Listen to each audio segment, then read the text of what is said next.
बातमी। मनसे अध्यक्ष राज ठाकरे कांदिवलीतल्या पोयसरमध्ये दाखल झालेले आहेत। लोकसभा निवडणुकीसाठी राज ठाकरे यांचे आजपासून दौरे सुरू झालेले आहेत। तर राज ठाकरे पक्षाच्या स्थानिक पदाधिकाऱ्यांशी आज संवाद साधतायत। तर आज दहिसर, बोरीवली, मागाठाणे, कांदिवली, चारकोप आणि मालाडमधल्या कार्यालयांना राज ठाकरे यांनी भेटी दिल्या।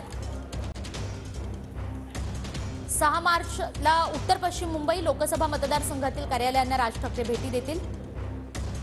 7 ते 9 मार्च दरम्यान नाशिकमधील मनसे पदाधिकाऱ्यांशी ते चर्चा करतील।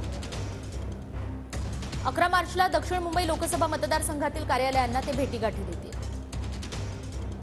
आणि 12 मार्चला दक्षिण मध्य मुंबई मतदारसंघात पदाधिकाऱ्यांशी राज ठाकरे चर्चा करतील। तर 13 मार्चला उत्तर मध्य मुंबईतील पक्षाच्या पदाधिकाऱ्यांशी राज ठाकरे यांची चर्चा होणार आहे आणि 14 मार्चला ईशान्य मुंबई लोकसभा मतदारसंघात ते बैठका घेतील।